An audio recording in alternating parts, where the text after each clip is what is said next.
Hello दोस्तों, नमस्कार। Learning with each other YouTube channel में आप सबका हार्दिक स्वागत और अभिनंदन है। पिछली वीडियो में हम लोगों ने अवतल दर्पण के द्वारा प्रतिबिंब कितनी स्थितियों में बन सकता है उसके बारे में चर्चा की थी। आगे की जो स्थितियां शेष रह गई थीं, आज हम उनके बारे में चर्चा करेंगे और उसके साथ ही साथ उत्तल दर्पण के द्वारा प्रतिबिंब कितनी स्थितियों में बन सकता है उसके बारे में भी चर्चा करेंगे। तो दोस्तों, चलते हैं हम आज की अपनी क्लास की शुरुआत करते हैं। हमने पिछली वीडियो में बात कर ली थी, जब वस्तु अनंत पर रखी हो तब प्रतिबिंब कहाँ पर बनता है। जब वस्तु अनंत और वक्रता केंद्र के बीच में हो तब प्रतिबिंब कहाँ पर बना था। जब वस्तु वक्रता केंद्र पर रखी थी तब प्रतिबिंब कहाँ पर बना, इसकी भी चर्चा कर चुके हैं। और जब वस्तु वक्रता केंद्र और मुख्य फोकस के बीच में हो तब प्रतिबिंब कहाँ पर बना, हम 4 स्थितियों की चर्चा पिछली वीडियो में कर चुके हैं। और आज की वीडियो में जब वस्तु मुख्य फोकस पर हो और जब वस्तु मुख्य फोकस और ध्रुव के बीच में रखी हो तब प्रतिबिंब कहाँ पर बनेगा, इन 2 स्थितियों की चर्चा आज हम करने इस वीडियो में चल रहे हैं। जब वस्तु मुख्य फोकस पर रखी हो तब प्रतिबिंब कहाँ पर बनता है। देखिए, चित्र में दिखाया गया है। ये वस्तु रखी हुई है, वस्तु मुख्य फोकस पर रखी हुई है और ठीक एक किरण मुख्य अक्ष के समांतर चल रही है और दर्पण से परावर्तन के पश्चात यह मुख्य फोकस से होकर के आ रही है। और एक ये दूसरी किरण जो दर्पण से परावर्तन के पश्चात वक्रता केंद्र से जा रही है और ये दोनों किरणें आपस में समांतर हो जा रही हैं। और ये दोनों किरणें कहीं पर मिलती हुई नहीं दिखाई दे रही हैं। जब किरणें आपस में कहीं पर मिल नहीं रही हैं तो इसका मतलब है कि प्रतिबिंब अनंत पर बनेगा और प्रतिबिंब की प्रकृति वास्तविक होगी। प्रतिबिंब उल्टा बनेगा और वस्तु से बहुत बड़ा बनेगा। तो जब वस्तु मुख्य फोकस पर रखी हो, हमने चर्चा की, जब वस्तु दर्पण के सामने मुख्य फोकस पर रखी हो तब प्रतिबिंब अनंत पर वास्तविक, उल्टा तथा वस्तु से बड़ा बनता है।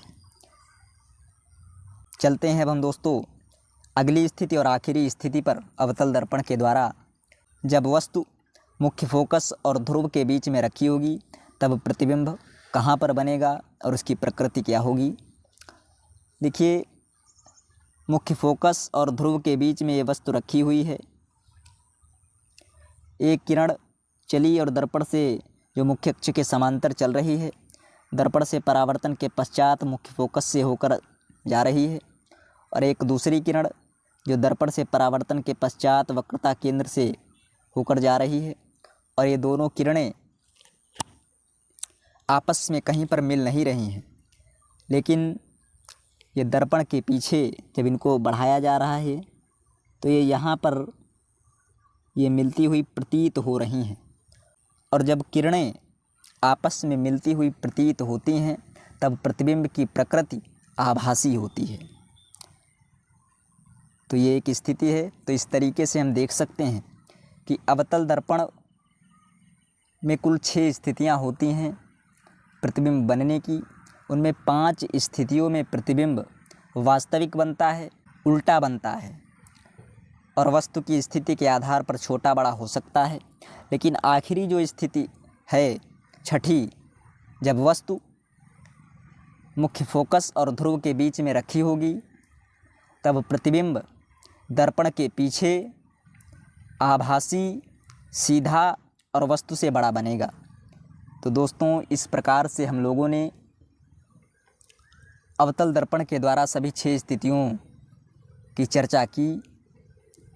अब इसके बाद हम आगे बात करेंगे उत्तल दर्पण की। उत्तल दर्पण के द्वारा प्रतिबिंब का बनना। उत्तल दर्पण द्वारा प्रतिबिंब बनाने की 2 स्थितियां होती हैं। पहली होती है जब उत्तल दर्पण के सामने वस्तु अनंत पर रखी हो। दूसरी होती है जब वस्तु अनंत तथा ध्रुव के बीच में रखी हो। एक एक करके इन दोनों की चर्चा हम कर लेते हैं। पहली स्थिति है कि जब उत्तल दर्पण के सामने वस्तु अनंत पर रखी होगी। देखिए इसमें चित्र हमने नहीं लगाया है। चित्र नहीं लगाने का कारण है कि प्रतिबिंब बिल्कुल बिंदु मात्र बनता है, बिल्कुल छोटा सा, इसलिए इसको हम इसी तरीके से समझने का प्रयास करते हैं। माना ये कोई उत्तल दर्पण है,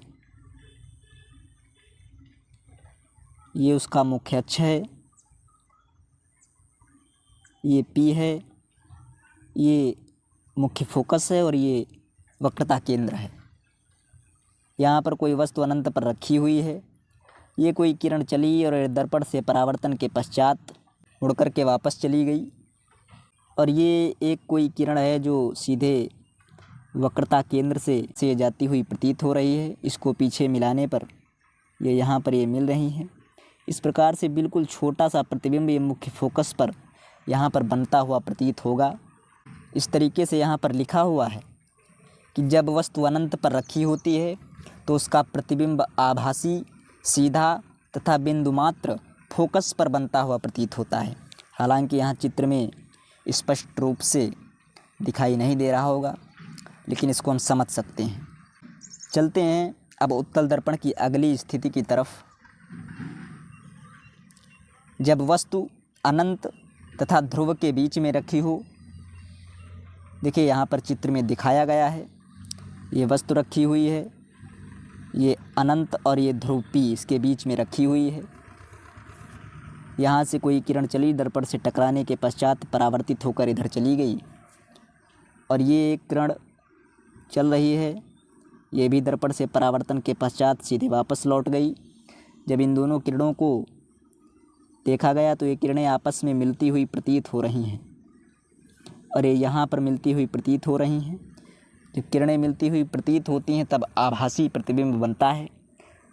और इस स्थिति में जब वस्तु अनंत तथा ध्रुव के बीच में रखी होती है तब उसका प्रतिबिंब आभासी, सीधा तथा वस्तु से छोटा दर्पण के पीछे बनता हुआ प्रतीत होता है। तो दोस्तों, आज हम लोगों ने बात की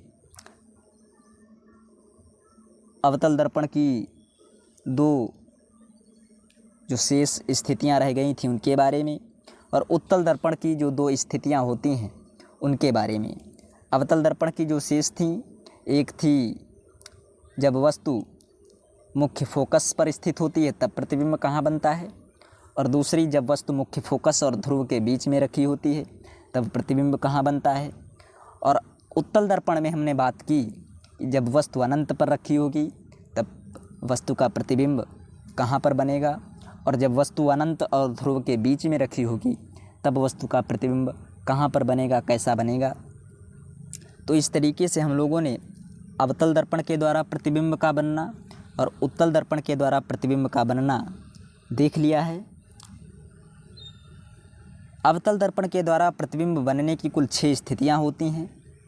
पहली, जब वस्तु अनंत पर रखी होती है। दूसरी, जब वस्तु अनंत और वक्रता केंद्र के बीच में रखी होती है। तीसरी, जब वस्तु वक्रता केंद्र पर रखी होती है।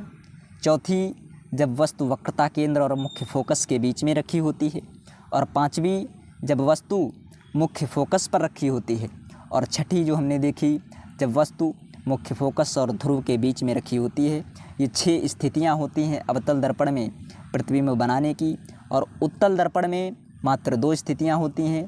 पहली होती है जब वस्तु अनंत पर रखी होती है, और दूसरी होती है जब वस्तु अनंत और ध्रुव के बीच में रखी होती है। और अवतल दर्पण में हमने देखा कि आखिरी वाली जो स्थिति हमने देखी, मुख्य फोकस और ध्रुव के बीच में जब वस्तु रखी होती है तब प्रतिबिंब दर्पण के पीछे आभासी, वस्तु से बड़ा और सीधा बनता है। बाकी सभी स्थितियों में प्रतिबिंब वास्तविक उल्टा बनता है और स्थितियों के आधार पर छोटा और बड़ा हो सकता है। और उत्तल दर्पण में हमने देखा जब वस्तु अनंत पर रखी थी तब वस्तु का प्रतिबिंब बिंदु मात्र उत्तल दर्पण के फोकस पर बना, और जब वस्तु अनंत और ध्रुव के बीच में रखी थी, तब वस्तु का प्रतिबिंब आभासी, सीधा और वस्तु से छोटा बना। तो दोस्तों, इसके आगे की चर्चा हम करेंगे अगली वीडियो में। वीडियो यदि अच्छी लगी हो तो वीडियो को लाइक करें, वीडियो को शेयर करें और यदि आप चैनल पर नए हैं तो चैनल को सब्सक्राइब ज़रूर करें। बहुत बहुत धन्यवाद।